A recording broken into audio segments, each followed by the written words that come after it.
فرمانے آخری نبی صلی اللہ علیہ وسلم، تم اپنی مجلسوں کو مجھ پر درود پاک پڑھ کر آراستہ کرو، تمہارا مجھ پر درود پاک پڑھنا بروز قیامت تمہارے لیے نور ہوگا۔ صلو علی الحبیب صلی اللہ تعالی علی محمد صلی اللہ علیہ وآلہ وسلم۔ حدیث پاک میں ہے، بندہ جب اپنے دینی بھائی سے، مسلمان بھائی سے ملنے کے لیے گھر سے نکلتا ہے تو 70,000 فرشتے اس پر سایہ کرتے ہیں اور اس کے لیے دعا کرتے ہیں۔ تو اس حدیث پاک کو ذہن میں رکھتے ہوئے اچھی نیت کے ساتھ کسی سے ملنے جائیں گے، کسی بیمار کی عیادت کرنے جائیں گے، کسی پریشان حال کی پریشانی سننے مشورہ دینے جائیں گے، اچھی نیت ہوگی تو ثواب ملے گا۔ 70,000 فرشتے ساتھ ہوں گے پروٹوکول کے لیے، اس پہ سایہ کیے رکھیں گے اور فرشتے دعا کریں گے۔ 70,000 فرشتے دعا کریں گے۔ ہم کئی کام کرتے ہیں لیکن کوئی نیت نہیں کرتے، اچھی بری کوئی نیت نہیں ہوتی، جس وجہ سے ہم ثواب سے محروم ہو جاتے ہیں۔ ٹائم بھی نکالتے ہیں کسی سے ملنے کے لیے، 10-20 منٹ، آدھا گھنٹہ، نکلے بھی، وقت بھی لگا۔ ٹائم سب سے قیمتی ہے، پیسے سے زیادہ قیمتی وقت ہے۔ وقت بھی نکالا، ملا بھی کچھ نہیں تو اس کا فائدہ نہیں ہے۔ تو جب وقت نکالیں تو پہلے اچھی نیتیں کر لیں کہ میں کسی کو اگر 10 منٹ دے رہا ہوں تو میرے اس کی نیت کیا ہے دینے کی، کوئی ذاتی کام ہے، کوئی اور دنیاوی معاملہ ہے، یا کیوں مل رہا ہوں۔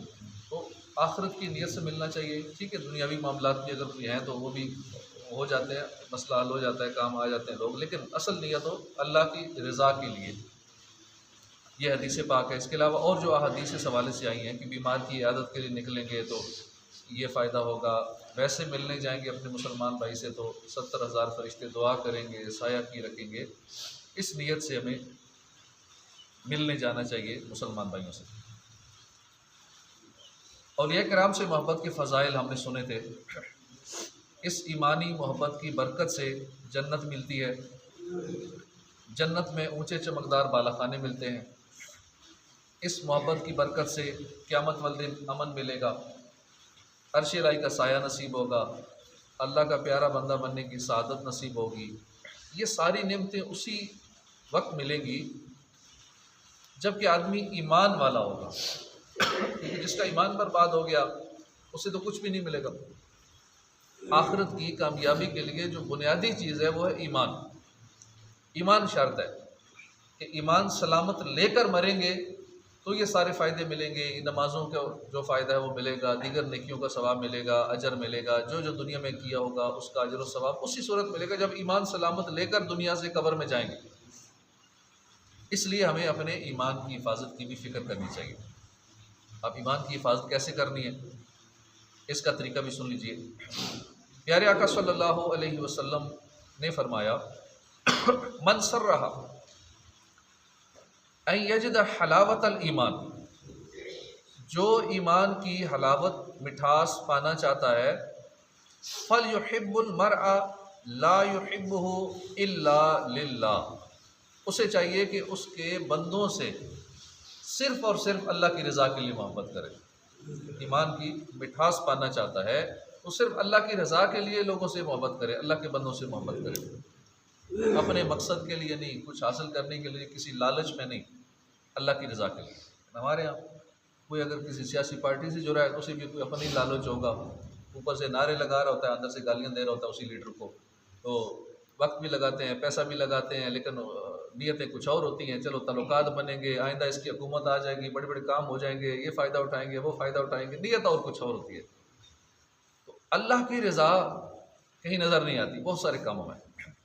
امام احمد بن حنبل رحمۃ اللہ علیہ نے حدیث پاک لکھی ہے، صحابی رسول حضرت برا بن عازب رضی اللہ عنہ فرماتے ہیں کہ ہم بارگاہ رسالت میں بیٹھے تھے، آپ نے پوچھا ایو عرل ایمان اوثق، ایمان کی سب سے مضبوط رسی کون سی ہے؟ صحابہ نے عرض کیا نماز۔ فرمایا نماز بہت اچھی ہے مگر میرے سوال کا جواب یہ نہیں۔ پھر عرض کیا رمضان کے روزے؟ فرمایا رمضان کے روزے بھی اچھے ہیں لیکن میرے سوال کا یہ جواب نہیں۔ صحابہ نے عرض کیا جہاد؟ فرمایا یہ بھی بہترین عبادت ہے لیکن میرے سوال کا یہ جواب نہیں، میرے سوال کا جواب کچھ اور ہے۔ پھر آپ نے خود ہی اس سوال کا جواب دیتے ہوئے فرمایا کہ بے شک ایمان کی سب سے مضبوط رسی یہ ہے کہ تم اللہ کی رضا کے لیے اللہ کے بندوں سے محبت کرو، اولیاء کرام سے محبت کرو۔ تو معلوم ہوا کہ ایمان کو سلامت رکھنے کے لیے سب سے مضبوط رسی ایمانی محبت ہے۔ یہ بڑی اہم بات ہے کہ محبت انسان کو بھٹکنے نہیں دیتی۔ جتنے عاشقان رسول ہیں، عاشقان اولیاء ہیں، وہ اپنے آپ کا جائزہ لے لیں۔ بہت سارے ایسے ہوں گے کہ ان کو شیطان وسوسے دلاتا ہے، وہ نماز قضا کر بیٹھتے ہیں، روزے رکھنے میں سستی ہو جاتی ہے۔ یہ نہیں ہونی چاہیے، غلط بات ہے۔ نماز قضا کرنا، روزے نہ رکھنا یہ گناہ کا کام ہے۔ مگر جو بات عرض کرنا چاہ رہا ہوں وہ یہ کہ اگر دل میں اللہ رسول کی محبت موجود ہے، اولیاء کرام کی محبت موجود ہے، تو دعویٰ ہے کہ کبھی اللہ پاک اس کے پیارے محبوب صحابہ کرام، اہل بیت اطہار، اولیاء کرام کے متعلق گستاخی والا خیال نہیں آیا ہوگا۔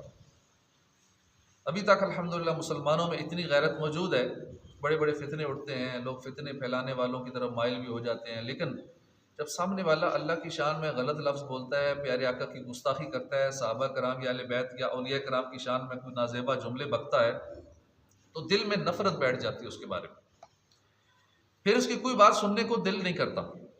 یوں آدمی اللہ رسول کی محبت کی برکت سے، اولیاء کی محبت کی برکت سے فتنے کا شکار ہونے سے بچ جاتا ہے۔ پتہ چلا اولیاء کرام کی محبت، صحابہ کی محبت، اہل بیت کی محبت ایمان کی مضبوط ترین رسی ہے۔ جب تک ہم نے یہ رسی مضبوطی سے تھامی ہوئی ہے انشاءاللہ ایمان محفوظ ہے۔ اگر یہ رسی ہاتھ سے چھوٹ گئی تو پھر فتنوں سے بھری ہوئی اس دنیا میں ایمان بچانا مشکل ہو جائے گا۔ اس لیے ہمیں چاہیے کہ صحابہ سے، اہل بیت کے ساتھ، اولیاء کرام کے ساتھ خوب محبت کریں۔ اس پاکیزہ اور ایمانی محبت کو دل میں قائم رکھنے کے لیے کوششیں بھی کرتے رہیں، ان کی پاکیزہ سیرت پڑھتے رہیں، ان کے ذکر کی محفلیں سجائیں، صرف اور صرف عاشقان رسول اور عاشقان صحابہ، عاشقان اولیاء ہی کے پاس بیٹھیں، انہی سے دوستی رکھیں۔ اول تو سوشل میڈیا کا استعمال ہی سخت خطرناک ہے۔ اگر سوشل میڈیا استعمال کرتے بھی ہیں تب بھی صرف اور صرف عاشقان رسول، عاشقان صحابہ، عاشقان اہل بیت کی باتیں سنیں، کسی اور کی بات نہ سنیں۔ اور فزیکلی بھی اگر کسی سے ملنا ہے تو کسی بد مذہب مولوی سے نہ ملے جس کا عقیدہ خراب ہے، جو غوث پاک کے خلاف ہے، جو اولیاء کرام کے خلاف ہے۔ ایسے کے پاس بیٹھیں بھی نہ، بیٹھیں گے اب دل میں اگر محبت ذرا سی بھی اس کی جاگ گئی ایسے گستاخ کی، تو پھر ایمان برباد ہونے کا شدید خطرہ ہے۔ پھر سارے عقائد خراب ہوں گے۔ پہلے ایک سے سلسلہ شروع ہوگا اور پھر آگے آگے بات بڑھتی چلی جائے گی، اور اینڈ پہ کیا ہوگا کہ شیطان اپنا وار کر کے ایمان برباد کر دے گا۔ تو انہی کے پاس بیٹھیں، انہی کی سنیں جو عاشقان رسول، عاشقان صحابہ، عاشقان اولیاء ہوں، انہی کی سنیں اور انہی کے پاس بیٹھیں، کسی اور کی نہ سنیں۔ یہ محبت مضبوط رہی تو انشاءاللہ ایمان سلامت لے کر دنیا سے رخصت ہوں گے۔ آپ جیسا پیر ہوتے کیا غرض در در پھروں، آپ سے سب کچھ ملا یا غوث اعظم دستگیر۔ راہ پرخار منزل دور بن سنسان ہے، المدد اے رہنما یا غوث اعظم دستگیر۔ اب سرانے آؤ مرشد اور مجھے کلمہ پڑھاؤ، دم لبوں پر آ گیا یا غوث اعظم دستگیر۔ ہم نے اولیاء کرام سے محبت کے فضائل اور اس کی برکات سنی۔ اس کے ساتھ ساتھ یہ بھی ذہن میں رکھیے کہ اولیاء کرام سے بغض رکھنا، ان کی نفرت دل میں پالنا، اولیاء کرام کی گستاخیاں کرنا، ان کی شان میں ہلکے لفظ بولنا، یہ بہت خطرناک ہے اور دنیا اور آخرت میں ہلاکت کا باعث ہے۔ کئی ایسے جن کے سامنے غوث پاک کا ذکر کرو نا، حالانکہ عام ولی کے بارے میں بھی بولنا بڑا خطرناک ہے، اور غوث پاک تو ولیوں کے سردار ہیں۔ غوث پاک نے جب فرمایا تھا نا کہ میرا یہ قدم سارے ولیوں کے سروں پر ہے، تو اس وقت جن لوگوں نے وہ قدم سر پہ نہیں رکھا تھا ان کی ولایت سلب ہو گئی تھی۔ غوث پاک کی شان میں تو بات کرتے ہوئے پہلے سوچنا چاہیے کوئی ایسی گستاخی، لیکن یہاں ایسے گستاخ سر عام اپنے درس و بیان میں، تقریروں میں غوث پاک کے خلاف بولتے ہیں، ایسی گستاخیاں کرتے ہیں۔ تو عام ولی کے بارے میں بھی ایسے الفاظ نہیں بولنے چاہیے۔ بخاری شریف میں حدیث پاک ہے اور یہ بھی حدیث قدسی ہے، یعنی اللہ کا کلام ہے، بیان مصطفیٰ جان رحمت صلی اللہ علیہ وسلم کا ہے۔ حضور نے فرمایا کہ اللہ پاک فرماتا ہے من عاد لی ولیا فقد اذنتہ بالحرب، جو میرے کسی ولی سے دشمنی رکھے میں اسے اعلان جنگ دیتا ہوں۔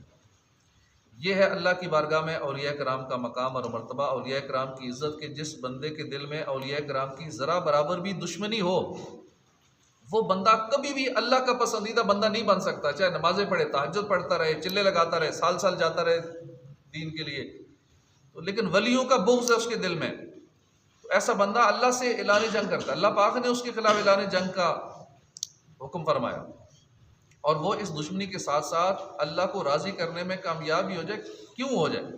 اس لیے کہ جس دل میں اولیاء کی دشمنی ہو، اللہ پاک اس سے اعلان جنگ فرماتا ہے۔ امام احمد بن حنبل کی کتاب ہے الزہد، اس میں لکھا ہے کہ اللہ پاک نے موسیٰ علیہ السلام سے فرمایا، اے موسیٰ یاد رکھیے جو بندہ میرے کسی ولی کی گستاخی کرتا ہے یا اسے خوف زدہ کرتا ہے تو تحقیق اس نے مجھ سے اعلان جنگ کیا، بس میں بہت ہی جلدی اپنے اولیاء کی مدد فرماتا ہوں۔ کیا مجھ سے اعلان جنگ کرنے والا یہ سمجھتا ہے کہ وہ میرے سامنے کھڑا ہو سکے گا؟ کیا اس کا یہ گمان ہے کہ مجھے عاجز کر دے گا؟ کیا اسے لگتا ہے کہ مجھ سے بڑھ جائے گا؟ کیا وہ مجھے شکست دے لے گا؟ ایسا کیسے ہو سکتا ہے جبکہ میں دنیا اور آخرت میں اپنے اولیاء کا بدلہ لینے والا ہوں۔ اللہ کے پیاروں سے گڑبڑ کریں تو پھر اللہ بدلہ لیتا ہے اور اس کا بدلہ بڑا سخت ہوتا ہے۔ کیسا غضب والا کلام ہے۔ اولیاء کرام سے دشمنی رکھنے والوں کو کیسا ڈانٹا گیا ہے۔ تاریخ گواہ ہے جس نے بھی اولیاء کرام کی تکلیف پہنچائی، اولیاء کو تکلیف پہنچائی، اس کا انجام عبرتناک ہوا۔ علامہ محمد بن یحییٰ حلبی فرماتے ہیں کہ ہم نے اپنی آنکھوں سے دیکھا کہ حضور غوث پاک کی اولاد کو بھی اگر کسی نے اذیت پہنچائی تو وہ خود بھی تباہ ہو گیا، اس کی اولاد بھی تباہ و برباد ہو گئی۔ شیخ احمد بن قاسم حضور غوث پاک کی اولاد میں سے ہیں، ایک بدبخت نے ایک مرتبہ سخت تکلیف پہنچائی ان کو، کچھ عرصہ ہی گزرا تھا کہ اللہ نے تباہ و برباد کر دیا ان کو، یہاں تک کہ اس کی اولاد میں سے بھی کوئی باقی نہ بچا، رب کائنات نے اس کی نسل ہی مٹا دی۔ اسی طرح وزیر ناصر الدین نے غوث پاک کی اولاد کو طرح طرح سے ستایا، یہاں تک کہ غوث پاک کی اولاد کو بغداد سے نکال دیا۔ اللہ پاک نے اسے اس گستاخی کی سزا دی اور یہ وزیر انتہائی دردناک طریقے سے موت کے گھاٹ اتر گیا۔ اللہ پاک ہمیں اولیاء کی گستاخی، ان کی دشمنی سے محفوظ رکھے، ہمیشہ محفوظ فرمائے۔ اللہ کرے ہمارے دلوں میں ہمیشہ اولیاء کرام کی محبت جگمگاتی رہے اور اسی محبت میں ہم زندہ رہیں، اسی محبت میں مریں، روز قیامت اسی محبت کے ساتھ ہی اٹھیں اور اسی کے صدقے بلا حساب جنت میں چلے جائیں، کیونکہ ان اولیاء کرام نے ہی ہمارے کام آنا ہے، مرنے کے بعد ہمارے کام آنا ہے۔ غوث پاک کے کرم سے ہی ہمارا ایمان سلامت رہنا ہے۔ اللہ ان کی سچی محبت نصیب فرمائے، آمین بجاہ النبی الامین صلی اللہ علیہ وسلم۔